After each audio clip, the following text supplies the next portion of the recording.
Gloire au Seigneur. Alors, j'aimerais nous inviter à allumer nos Bibles. Avec nous, les allumons actuellement. Allumons nos Bibles et cliquons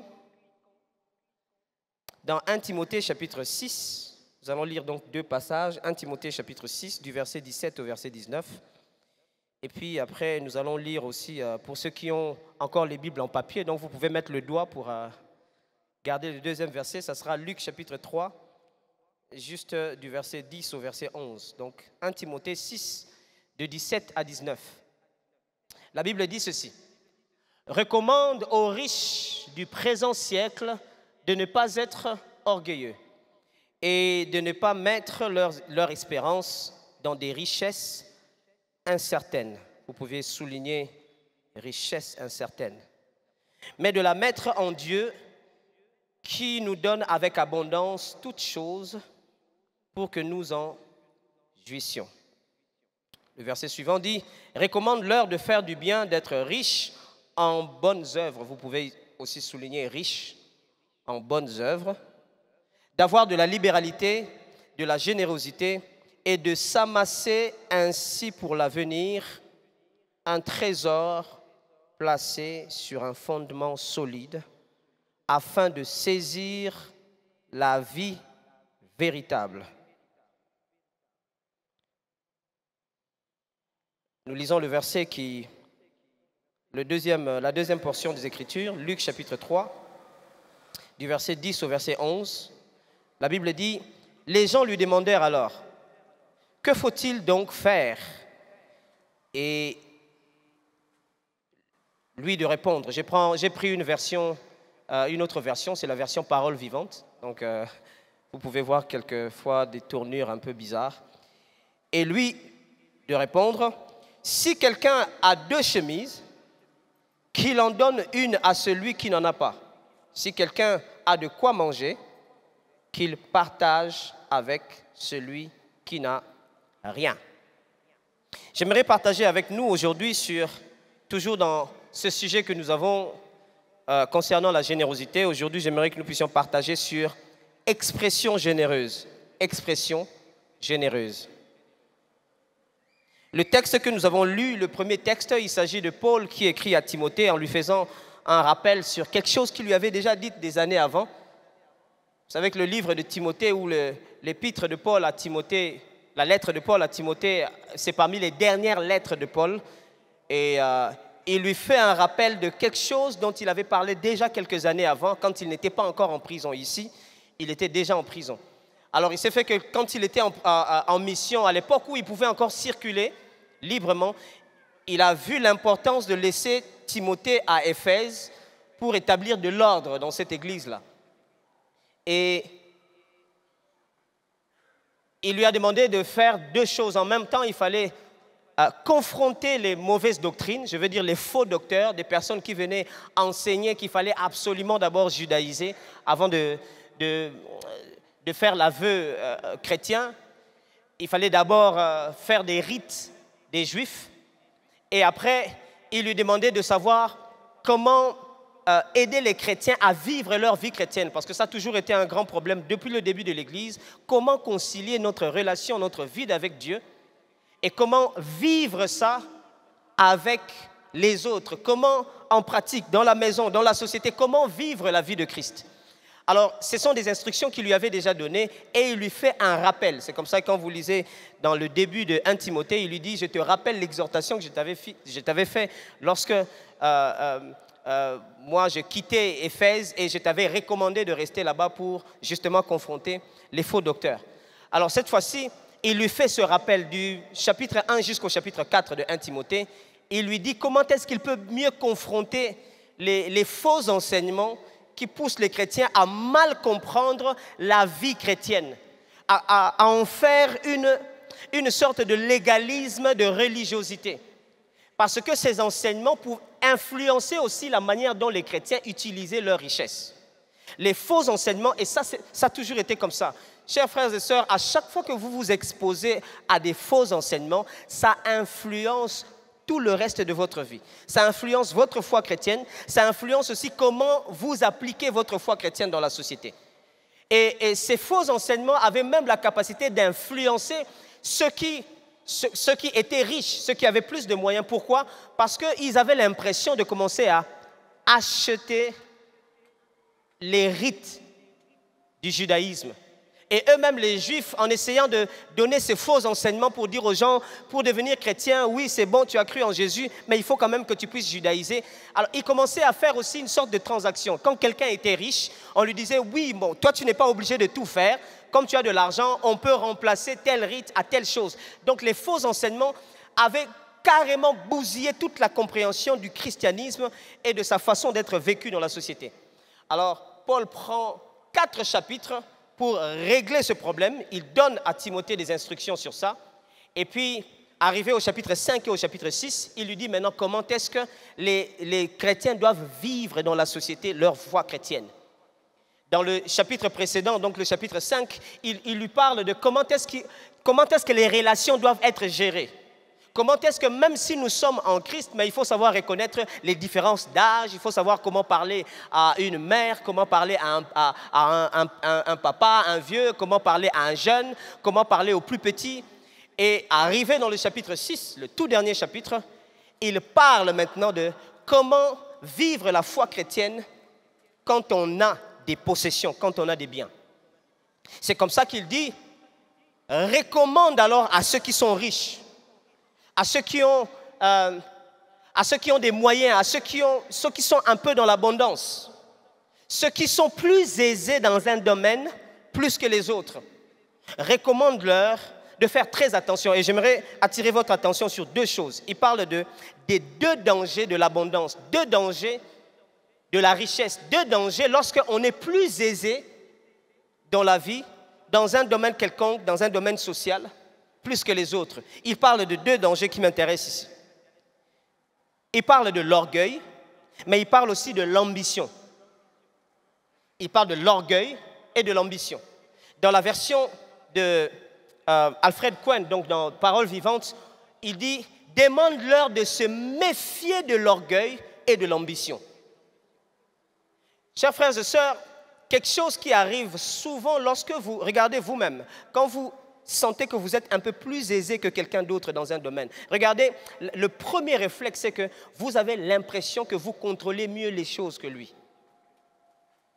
Ça, ce n'est pas seulement dans le domaine financier. N'importe quel domaine de la vie où vous venez tout de suite de vous rendre compte que l'autre, il n'a pas beaucoup de maîtrise. Regardez, quand il nous arrive, nous qui parlons français, quand on se rend compte que quelqu'un a parlé à côté de nous, et que son français était très défaillant. Tout de suite, on se rend compte qu'on a des choses à lui expliquer. Tout de suite, on se rend compte que, oh, ok, j'ai plus d'avantages que lui. Il y a directement quelque chose, c'est charnel, c'est humain, c'est super humain et c'est très charnel. Je ne dis pas que c'est un péché, mais je dis que c'est tout à fait normal. Dès que quelqu'un a essayé de parler à côté de vous, vous avez vu comment il a dit la papa, comment il a eu du mal à constituer sa phrase en français. Du coup, vous avez l'impression, ok, ce qui est comme Makamba français, il est disqualifié. Déjà dans votre tête, vous le disqualifiez dans un certain nombre de choses. Dans le domaine de l'église ici, quand quelqu'un passe du haut de la chair ici, quand il essaye de parler et qu'il a des difficultés et qu'il a des troubles au niveau des passages, au niveau de... moi qui suis là en bas, je me dis, azana no petit, azana no moana. C'est de l'orgueil. Ça n'a pas un autre nom. Le seul nom, c'est de l'orgueil. C'est la flamme de l'orgueil. C'est déjà l'étincelle de l'orgueil qui dit, tu es supérieur, tu es plus que lui. Alors Paul est en train de dire à Timothée, dis-leur de faire très attention. Parce que dès que quelqu'un est plus aisé, c'est vrai qu'ici il est en train de parler d'une aisance sociale. Dès que quelqu'un se retrouve, il a plus d'aisance, il est plus à l'aise financièrement, il est ceci, la première des choses, c'est l'orgueil. Et quand Paul parle de l'orgueil, ici il est en train de parler de ce sentiment du cœur de commencer à voir les autres de haut. On sent tout de suite que, oh, ok, c'est bon. Et quelquefois, on aime ça. On aime que dans un domaine quelconque, quand on est quelque part, on aimerait bien découvrir tout de suite dans quoi est-ce que les autres sont faibles. Surtout quand on est en train de... Allez, on travaille dans un domaine qui a une sorte de compétition où il y a quand même une certaine concurrence, même si elle est déloyale. Mais on veut quand même entendre, on veut quand même savoir où est-ce qu'il est faible. C'est un peu ce qui se passe sur un ring lorsqu'on se met à combattre contre l'adversaire. On veut savoir à quel point, si je le frappe, il est faible. Pourquoi? Parce que ça donne de l'ascendant.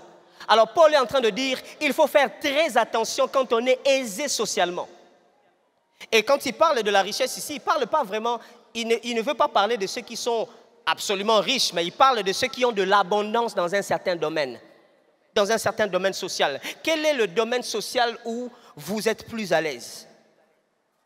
Ce domaine-là, quand vous sentez que les autres ne sont pas à l'aise comme vous, cette petite flamme-là vient tout de suite. Tout de suite, oh, ok, ah, il a telle difficulté, oh, ok, donc c'est bon. Ça dit que moi, c'est bon. On est à l'aise, on se sent bien, on se dit, oh, ça dit que ce baïba pona, c'est bien, c'est juste de l'orgueil. Et du coup, on commence même petit à petit à croire que dans autre chose aussi, cette personne est faible.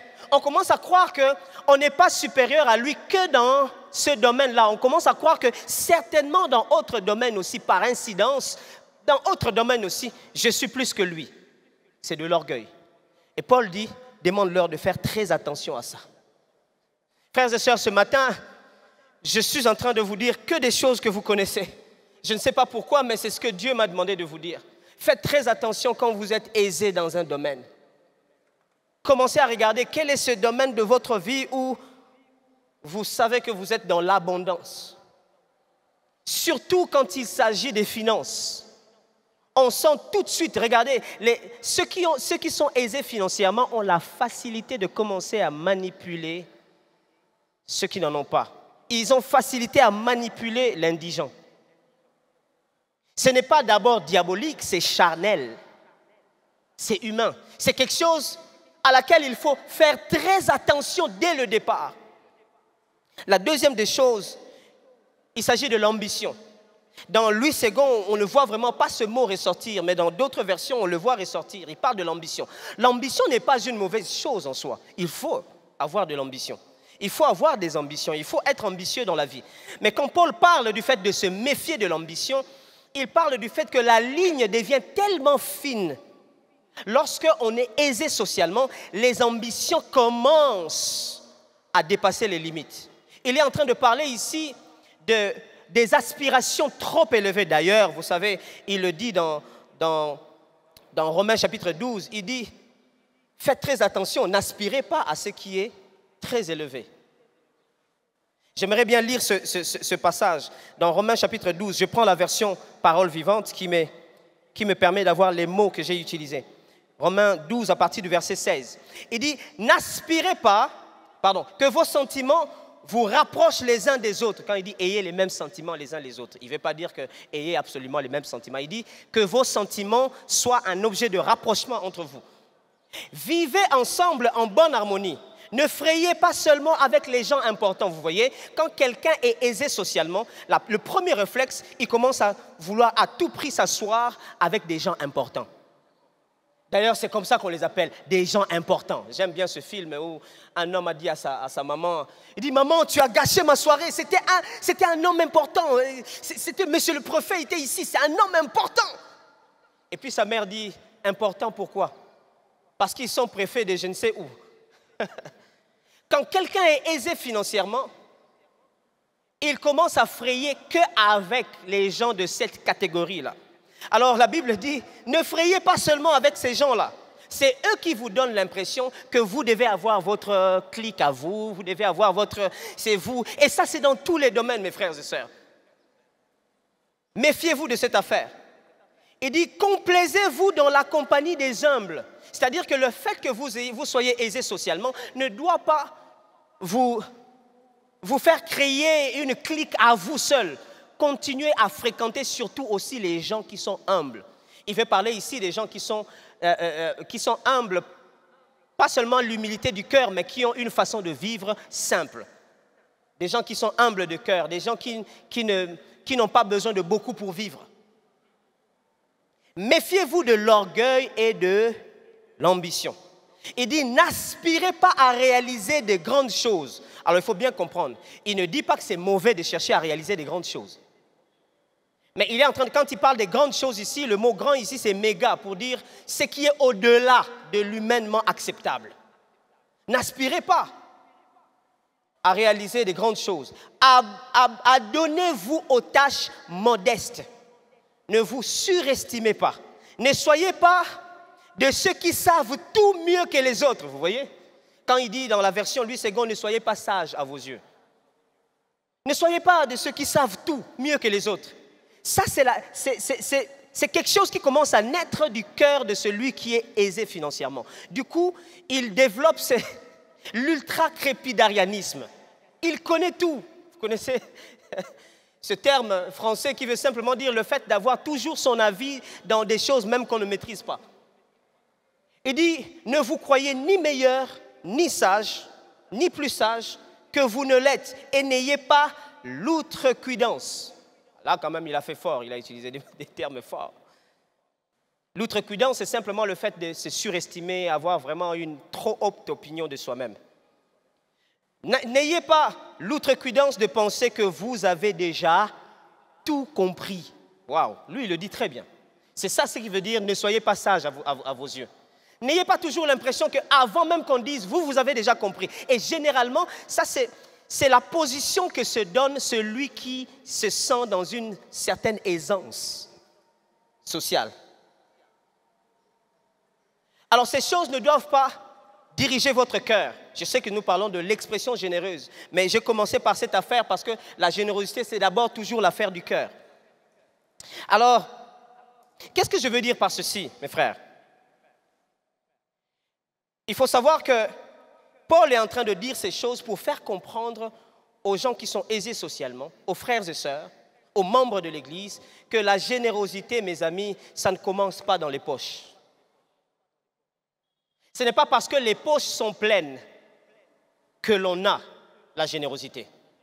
La générosité n'en a pas d'abord dans les poches, mais plutôt dans le cœur. Ça ne commence pas dans les poches. Le généreux, mes amis, ce n'est pas celui qui a les poches pleines. Le généreux, c'est celui qui a le cœur plein, plein d'amour, plein de compassion, plein de compréhension.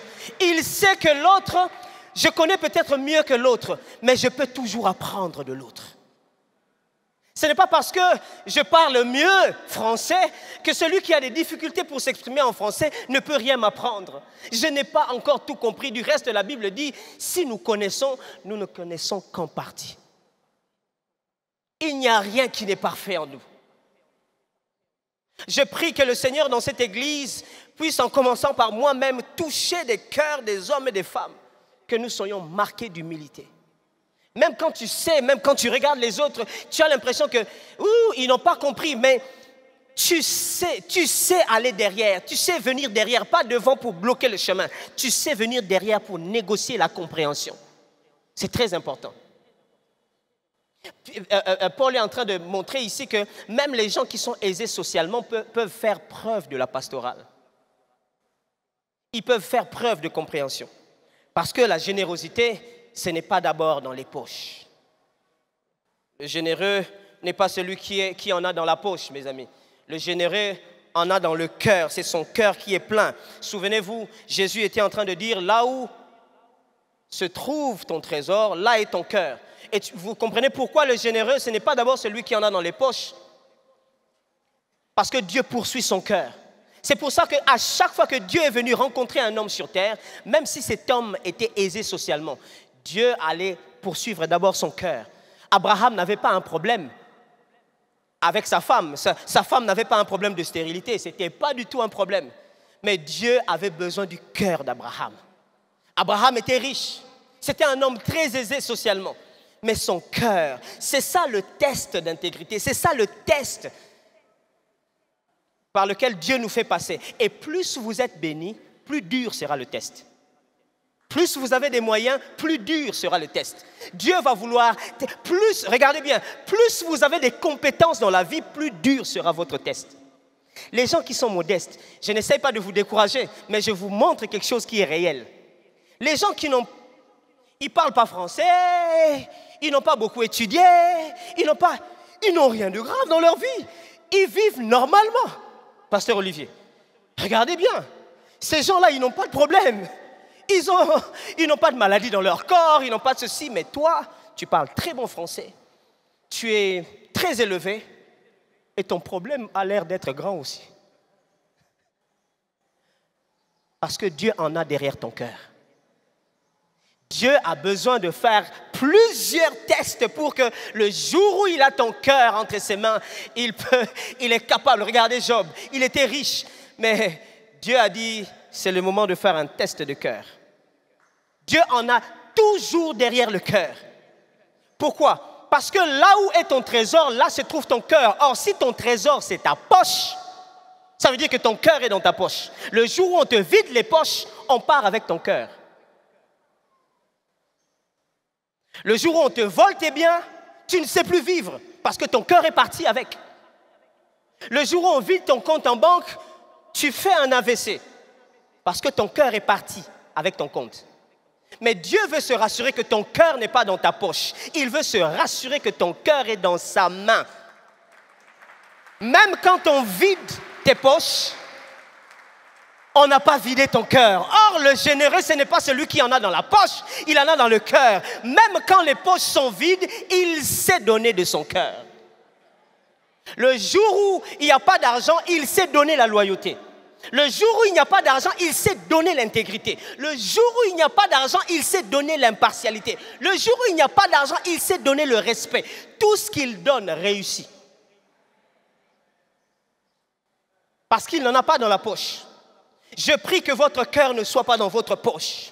Je prie que même quand les hommes prendront tout ce que vous avez dans les poches, même quand les hommes emporteront votre portefeuille, qu'ils n'emportent pas votre cœur. C'est pour ça que la Bible dit, garde bien ton cœur plus que toute chose. C'est ton cœur qui est la source de la vie, pas ton portefeuille. C'est ton cœur qui est la source de toute richesse, pas ton compte en banque. Et Dieu en a derrière ton cœur. Alors, Paul parle aussi d'une chose ici. Il parle d'une réalité entre deux richesses. Il parle du fait que, dis-leur, il dit à Timothée, dis-leur de ne pas s'attacher, de ne pas mettre tout leur cœur, de ne pas mettre leur espérance dans des richesses incertaines. Et plus tard, il leur dit, il faut plutôt qu'ils puissent abonder en bonnes œuvres, qu'ils soient riches en bonnes œuvres. Oh, Paul, quelle comparaison! Richesses incertaines, richesse en bonnes œuvres.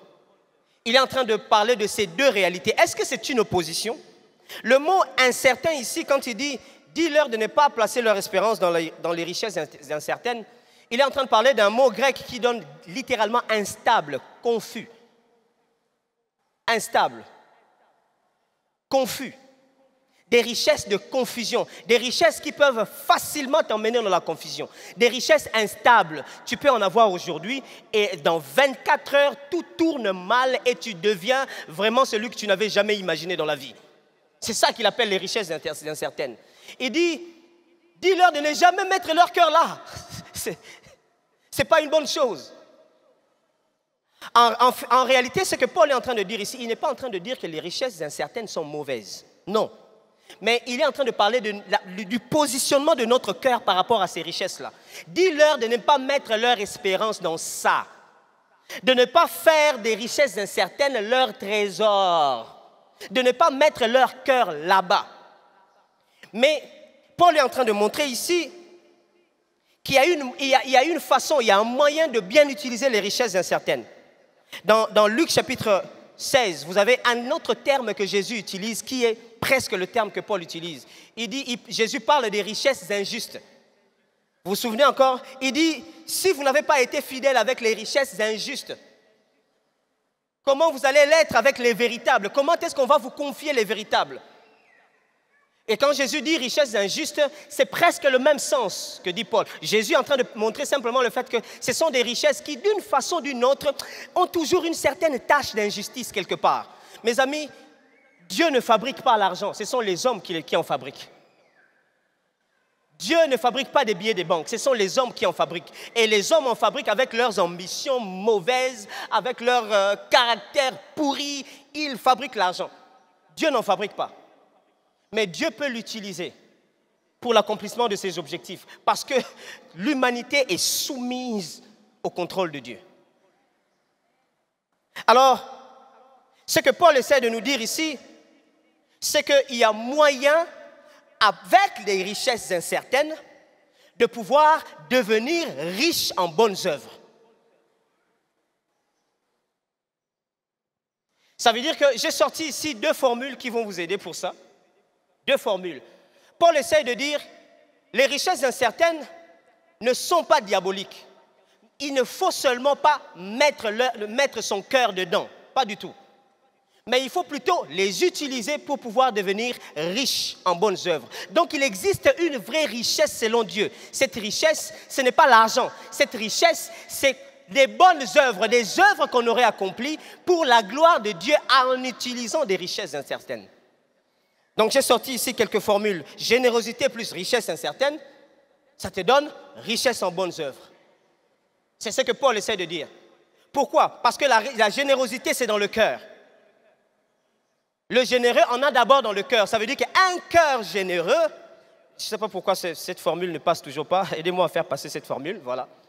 Un cœur qui est généreux, rajouter, c'est-à-dire qu'à chaque fois que quelqu'un est généreux et Dieu lui donne la possibilité d'avoir des richesses incertaines, cet homme a la capacité de devenir riche en bonnes œuvres. Pourquoi? C'est à cause de son cœur. Le généreux en a d'abord dans le cœur. Mais regardez, le revers, c'est qu'un cœur orgueilleux, c'est que Paul est en train de conseiller aux riches de ne pas être orgueilleux. Un cœur orgueilleux, rajouté avec des richesses incertaines, franchement, c'est la cata. Parce que les richesses incertaines sont une forme d'amplificateur. Elles ne font qu'amplifier ce que tu as à l'intérieur de toi. Si à l'intérieur de toi, c'est la générosité, les richesses incertaines vont tellement amplifier ta générosité et donc ce sera les bonnes œuvres comme résultat.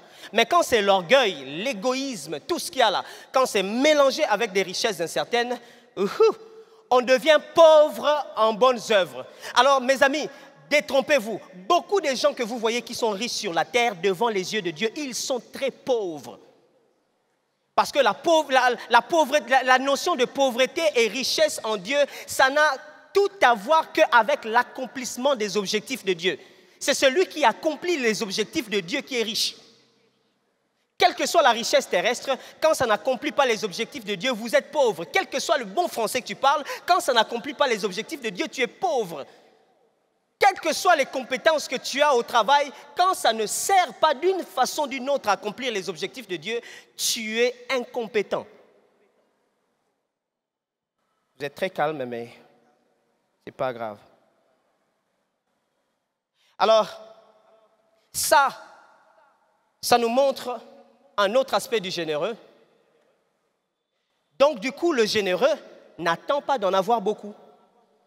Parce que c'est la générosité qui est la base. Rajouter juste des richesses incertaines. On n'a pas parlé d'un montant ici. Même si c'est même quand Dieu te donne 1000 francs avec un cœur généreux, tu peux devenir riche en bonnes œuvres. Parce que tu vas t'étonner que tes 1000 francs vont acheter une ampoule pour qu'on puisse faire une injection à quelqu'un qui était à 2 doigts de perdre la vie. Et ça, ce sont des choses que le diable veut que nous ne voyions pas avec cette mauvaise façon de parler de la prospérité. Où on a l'impression qu'il faut qu'on en ait beaucoup. Les chrétiens aujourd'hui pensent qu'il faut qu'ils en aient beaucoup d'abord. Seigneur, moi d'abord. Et ça, c'est juste de l'égoïsme. Et ça, croyez-moi, cette façon de prier, rajouter des richesses incertaines, vous serez pauvres devant Dieu.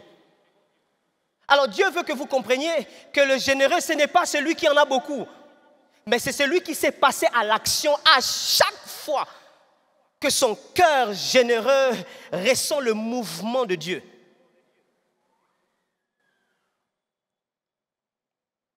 Alors j'aimerais qu'on puisse parler avec vous donc de l'expression généreuse. ou l'expression de générosité. Je viens de reprendre systématiquement l'élément du cœur du généreux. Pour nous faire comprendre vraiment, frères et sœurs, ça commence d'abord par le cœur. Ce n'est pas dans les poches. N'attendez pas d'avoir les poches pleines pour agir. N'attendez pas d'avoir toujours ce qu'on vous a promis quelque part pour agir. Agissez d'abord. Même le gars qui a vu l'homme étalé au sol, qui était frappé par tout le monde, il a dit au manager, au gérant de l'hôtel, je te donne d'abord ce que je commence déjà à faire un travail. Je vais aller prendre encore mon salaire et je reviendrai. Le généreux, c'est son cœur qui agit. Regardez, à chaque fois que vous vous êtes dit, j'attends de pouvoir avoir un peu plus, vous allez vous rendre compte que vous l'avez utilisé pour vous-même et finalement, vous n'êtes même pas passé à l'action. Alors, passez à l'action. Passez à l'action très vite. Ce que je suis venu nous dire aujourd'hui, passons à l'action très vite. On a déjà, ça c'est le 3e dimanche où on parle de ces choses. Passons à l'action.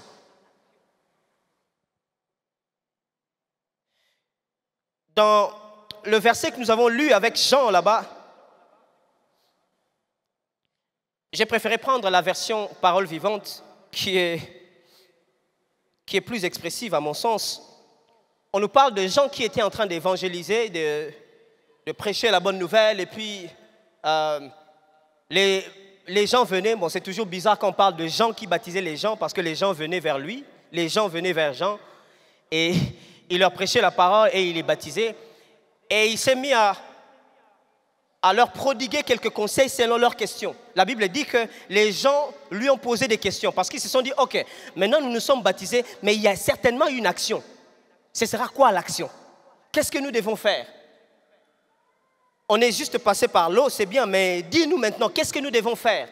Jean est venu conduire les gens vers Jésus, mais il leur a dit de façon pratique comment est-ce qu'ils devaient être conduits vers Christ. Qu'est-ce que leur nouvelle vie, qu'est-ce que leur repentance impliquait dans la vie courante? Que faut-il donc faire? Il a parlé de toutes les catégories, vous connaissez ce verset. Je reste sur la première. Et lui de répondre, ça c'est de façon générale, avant de commencer à entrer dans les détails, les soldats, les collecteurs d'impôts, de façon générale d'abord. Il dit, si quelqu'un a 2 chemises, qu'il en donne une à celui qui n'en a pas. Si quelqu'un a de quoi manger, qu'il partage avec celui qui n'a rien. Chers frères et sœurs, quelquefois nous pensons que Dieu nous attend dans beaucoup d'autres choses, alors qu'il ne nous attend qu'à ça. Tout ce que nous faisons ici, tout ce que nous venons apprendre ici, toutes les prédications que nous faisons ici, la finalité, c'est pour arriver à ça, à plus grande échelle.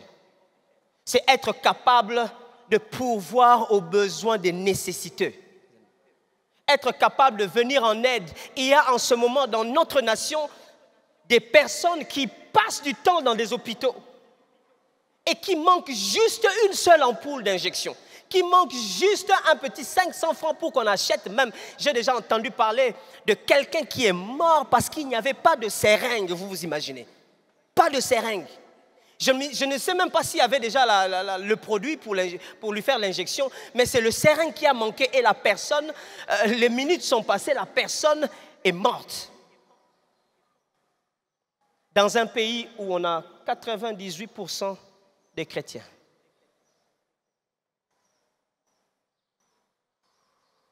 Et où une bonne partie de ceux qui dirigent le pays sont chrétiens. Ce que Jean essaye de dire ici, il est en train de parler de la générosité. La seule façon pour lui de résumer son évangile, c'était la générosité. Vous savez, le mot générosité, avant que je n'aille loin, quand Paul l'utilise dans 1 Timothée 6 là-bas, c'est un mot qui veut dire, retenez très bien, c'est un mot qui veut dire faire participer les autres à ses biens. C'est ça ce que ça veut dire. Faire participer les autres à ses biens. Tu as des biens, trouvez comment les autres peuvent aussi prendre part dans ça. Vous commencez à comprendre pourquoi la première église était puissante. Parce que nul ne disait que ses biens lui appartenaient à lui-même. Chacun avait la mentalité selon laquelle, dans ce que j'ai, il y a forcément une part pour un indigent. Il y a forcément une part pour les autres. Et la Bible dit, une grande grâce reposait sur eux. Alors, j'aimerais nous donner les quelques aspects de partage que Jean est en train de montrer ici. Jean ne nous enseigne que le partage des biens. Le partage des biens. Chers frères et sœurs, la plus grande expression généreuse, c'est le partage des biens. Dieu nous l'a montré. Il nous a donné le bien le plus précieux qu'il avait. C'était lui-même. C'est pour ça qu'il s'est donné pour nous. Alors, partage comment, avec qui? Avec un frère. Nous devons partager, quand je dis frère ici, je ne parle pas du sexe masculin, donc vous comprenez de quoi je parle. Savoir partager avec des frères, avec des sœurs. Dans Deutéronome chapitre 15, la Bible est en train de nous parler de la loi que Dieu avait donnée aux enfants d'Israël pour lui dire que quand ton frère viendra vers toi et qu'il va te demander que tu puisses lui prêter quelque chose, ne lui sois jamais désagréable. Trouve comment de façon généreuse tu vas lui donner. Et puis la Bible dit, fais attention, fais gaffe. N'essaie pas de te dire, je lui donne parce que je sais que bientôt ça sera l'année du jubilé, l'année de la relâche. Je sais ce que... La Bible dit, ne sois pas malin jusqu'à ce point-là. C'est-à-dire que ne donne pas à ton frère tout en ayant des idées de pouvoir tirer des dividendes. Lui, il est qui? Ok. Tu can appelle ça. Mon collègue Ali, on en a posé ça. Non, la Bible dit, ne sois pas comme ça. Tu ne lui donnes pas parce que tu as besoin de lui un jour. Non. La Bible dit, donne-lui. Et quand l'année de la relâche arrive, la Bible dit, ne lui fais pas pression. S'il ne peut pas te remettre, te rendre ça, tu laisses partir. Waouh! La générosité, pasteur, mais si moi je lui ai prêté, maintenant lui il ne sait pas remettre, c'est entre toi et Dieu. C'est entre toi et Dieu. Savoir donner aux frères. Il y a des gens qui pensent que donner à l'église, c'est plus important que donner à un frère. Jusqu'ici, on n'a même pas encore parlé d'une offrande à l'église. Pas du tout. Le deuxième aspect, ta famille. La famille. La famille est aussi un milieu d'expression de notre générosité. Je ne peux pas comprendre qu'on soit prompt à poser des actes pour des frères et sœurs à l'église et laisser sa famille pourrir quelque part. Ça n'a pas de sens. Vous savez que la Bible le dit très bien, si tu ne prends pas soin des tiens, tu es pire qu'un infidèle. Quand je parle de la famille ici, je parle aussi d'un homme qui sait bien prendre soin de sa famille.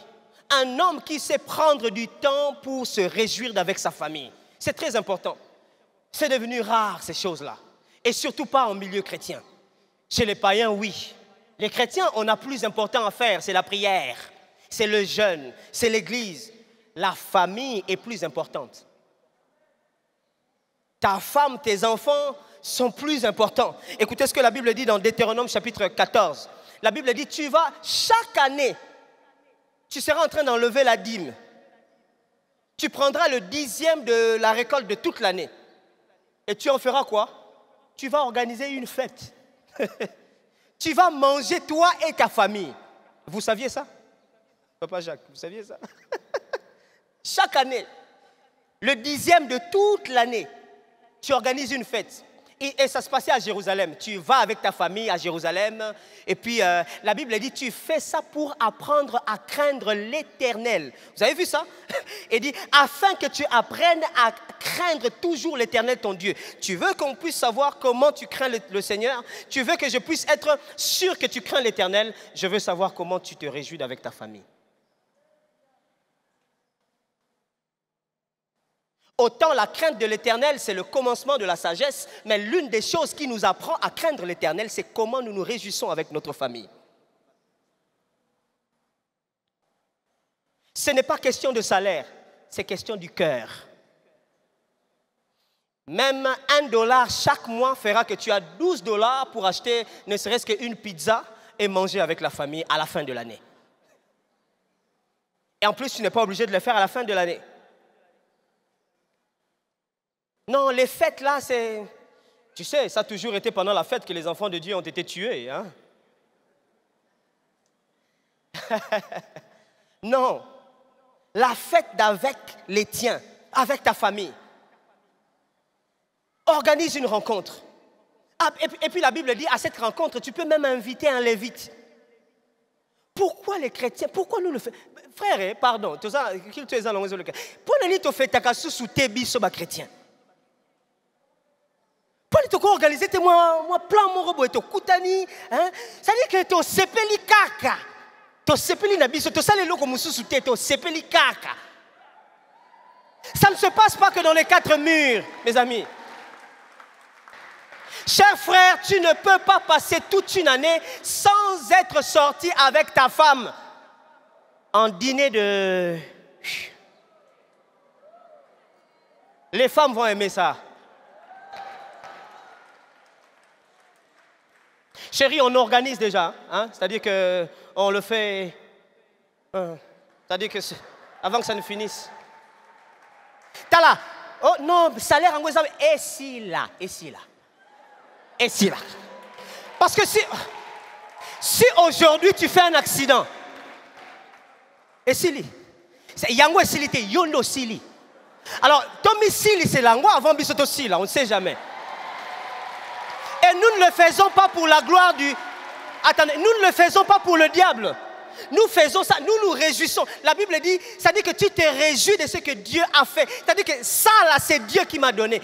Regardez, mes amis, le généreux, ce n'est pas celui qui en a dans les poches. Pourquoi? Parce que là où il est, ça se trouve sur le sol. Là, Dieu a dit, je vous envoie dans une terre où coule le lait et le miel. Ce n'est pas dans les poches, c'est là où tu es. Ça t'environne. Là, le généreux en a tellement dans son cœur que le jour où ça le brusque, il peut prendre ça dans la bouche d'un poisson, mes amis. Parce que c'est dans son cœur. La Bible dit, c'est de ton cœur que viennent toutes les sources de la vie. Oh! Si ce jour-là, la source de la vie a besoin d'argent, c'est le cœur qui sortira ça. Tu n'as jamais su quelqu'un que tu as rencontré juste à bord d'un avion, tu as juste parlé, tu lui as proposé de lui donner un peu d'eau, tu ne savais pas c'était qui. On ne sait jamais, Chris. On ne sait jamais. Tu ne sais pas c'était qui. C'est la personne qu'il fallait. C'est ton cœur qui a fait que tu viens de tisser une connexion divine que tu n'avais jamais imaginée. Quelle connexion! Je me souviens encore à l'époque où le docteur était en train de venir chez nous. Il me dit, je veux qu'on apprenne un peu la guitare. Je ne sais pas qu'est-ce qu'il y avait dans sa tête. Je ne sais pas. Même quand je lui pose la question, c'était quoi en ce moment-là? Est-ce qu'il y avait quelque chose? Est-ce qu'il y avait une sorte de prophétie? N'aimez toujours pas que Dieu m'a parlé. Dieu m'a dit, ton cœur généreux peut te dire. Et Dieu passe par là. Non, Dieu m'a dit, il est juste venu et il est venu sous forme d'un... Non, lui, il est stratège, quoi. Il est venu sous forme d'un nécessiteux. J'ai besoin qu'on travaille un peu la guitare. Chaque matin, on travaillait la guitare. Or, il y avait une connexion divine qui se tissait là. On ne savait même pas qu'est-ce qui allait arriver après. À l'époque, à peine CMP était en train de commencer. On est en 2008. Mais l'homme était en train de tisser une relation, une connexion divine qui lui serait importante. Un certain cas, aujourd'hui c'est 14 juillet, c'est ça? 17 juillet? 17 juillet aujourd'hui? 16? 17? Un certain 17 juillet 2022. Une relation qui a commencé à être tissée en 2008. Et jusqu'à ce qu'il sorte ça, il dit, à chaque fois que je te vois, j'ai juste comme l'impression que je dois faire quelque chose dans ta vie, je dois t'aider. Moi, tu vas m'aider, toi. Avec la pantalon à laine et la maman à laine, c'est rien. Toi, tu vas m'aider. Ah, lui, à peine il venait d'avoir sa première, et puis il n'avait même pas de voiture, pas de ceci. Non, je sens dans mon cœur qu'il faut que je t'aide. La générosité envers un frère. Pas membre de famille, pas membre de ceci, pas... Et puis la générosité envers les gens de la famille aussi. Très important. Surtout envers sa femme. Surtout, j'insiste, envers sa femme. Envers sa femme.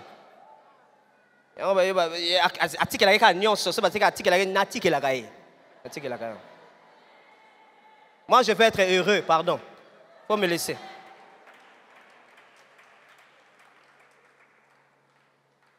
Tu sais, non? Soit tu es heureux, soit c'est toi qui as raison. Moi, je refuse d'avoir raison.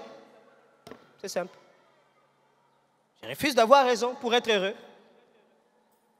Avec ton père, quand je parle de ton père, ici, je parle des parents. Les parents. Mes amis, cet homme-là est celui qui a arrêté d'acheter des habits depuis, je ne sais pas moi, 1900 combien. Parce que toi, tu étais né.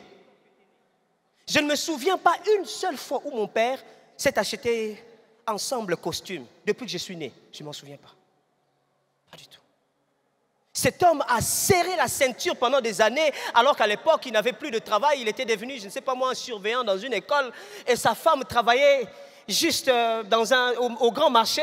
Non, c'était au marché Gambela, donc direction Éthiopie. Vous savez, quelquefois, il faut faire des tours. Je suis allé dernièrement là où ma mère vendait, il y a de cela des années.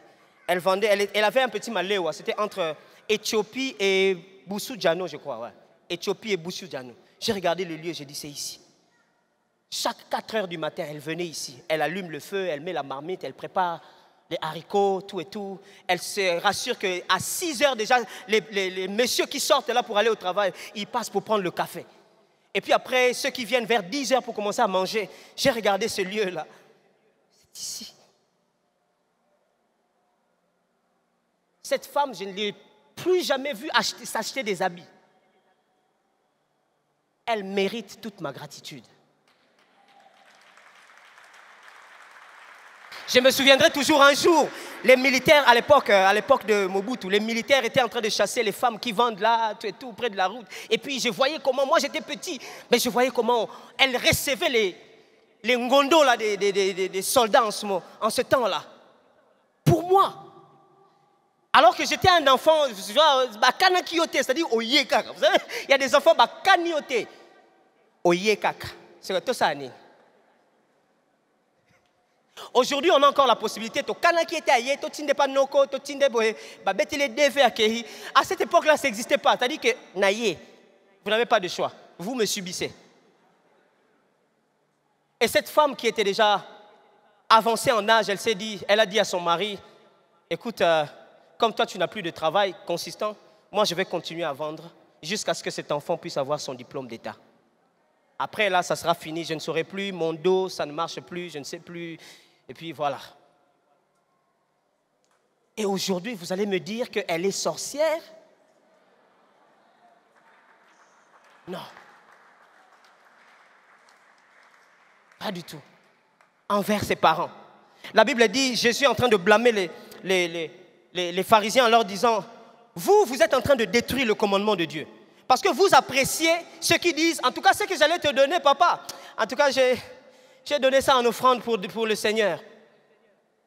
Frères et sœurs, ne viens pas donner une dîme, une offrande ici sous prétexte que c'est ça que je voulais aider mon papa, mais l'église, Dieu est plus important. La Bible dit, honore ton père et ta mère. Jésus est en train de dire aux pharisiens, vous avez tué ce commandement-là avec votre forme de religiosité. Les parents. Il y a aussi les veuves, les orphelins, l'étranger. Je ne sais pas quelle est cette mentalité qui est entrée dans notre pays où quand on voit un étranger, c'est une occasion de bouffer de l'argent. Frères et sœurs, il existe un Dieu dans le ciel qui veille sur l'étranger. Et depuis la loi, Dieu a dit qu'on ne fasse pas du mal à l'étranger. Dieu a demandé aux enfants d'Israël de mettre de côté une partie de leur revenu chaque 3 ans. Ça allait servir pour aider les veuves, les orphelins, l'étranger.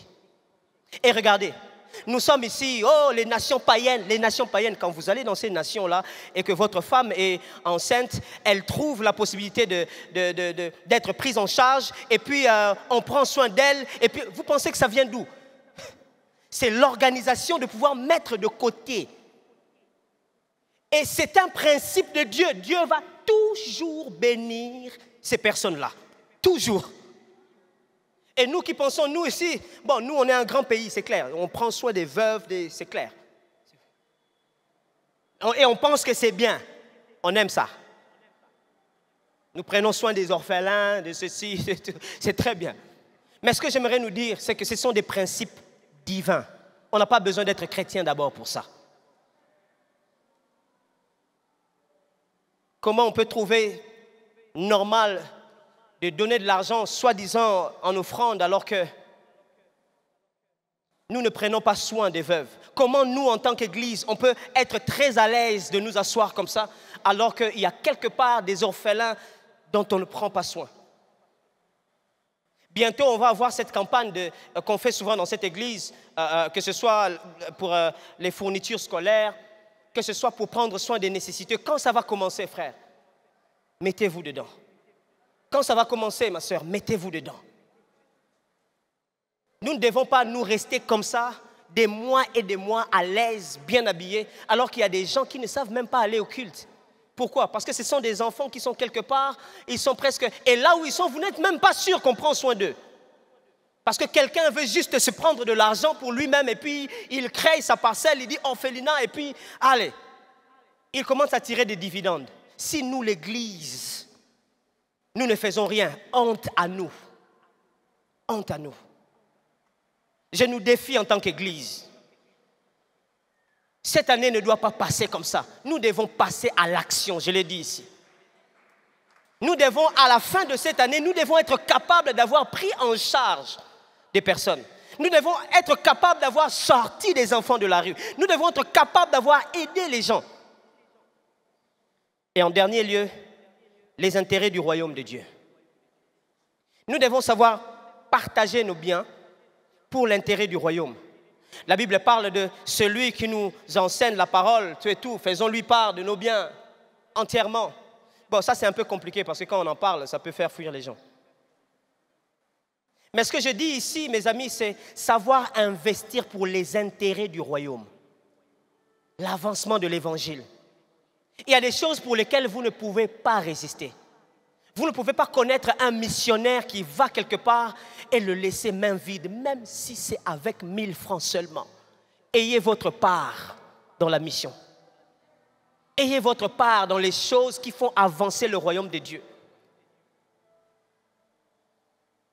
La Bible dit, vaut mieux investir pour amasser des richesses éternelles. Paul le dit à Timothée. Moi, je le crois fermement, je ne sais pas pour vous. Je crois fermement qu'un jour, on se présentera devant Dieu et il y aura des gens qui viendront nous voir. Je le crois fermement, pasteur. Je crois qu'il y a des gens qui viendront et disent, tu ne me connais pas, mais c'est grâce à toi que je suis ici dans le royaume de Dieu avec toi. Je crois fermement qu'il y a des gens qui nous verront, qui viendront et qui vont nous faire des hags en disant, vraiment c'est grâce à toi qu'aujourd'hui je suis sauvé. C'est grâce à toi que je me retrouve au ciel. Tu lui poseras la question, c'était quand? C'était comment? Il dit, tu ne sais pas. Le jour où on a fait un appel à l'église, où il fallait qu'on aille évangéliser à tel endroit, je suis parmi les gens qu'on a évangélisés. Alors frère, c'est ça ce que la Bible appelle les richesses, les vraies richesses de Dieu. Savoir investir pour la transformation des vies pour Dieu. Est-ce qu'on peut savoir investir pour que les hommes soient transformés en accomplissant des objectifs de Dieu? Là, on est riche. Ça ne dépend pas de combien tu as ou combien tu manques. La Bible dit, celui qui sème peu, moissonne peu. Vous savez, c'est clair. Mais vous n'essayez pas de donner à Dieu pour recevoir. Vous n'essayez pas de donner à quelqu'un pour recevoir. La Bible dit, jette ton pain à la surface des eaux. Tu ne sais pas comment ça va te revenir, mais ça va d'une manière ou d'une autre te revenir. Je n'essaie pas de vous dire d'aller investir dans n'importe quoi. Investissez dans les choses de Dieu. Surtout, investissez dans votre famille. Investissez dans un frère. Investissez dans une sœur. Il y a certaines personnes, je ne cesserai jamais de le dire, je ne suis que le fruit de l'investissement des personnes. Alors, passons à l'action. Dieu est celui qui nous prend en charge. La Bible dit, celui qui nous fait grâce pour pouvoir rencontrer, pour pouvoir trouver de quoi satisfaire nos besoins. Mes amis, nous ne vivons pas du salaire. Si c'était le salaire, regardez-vous.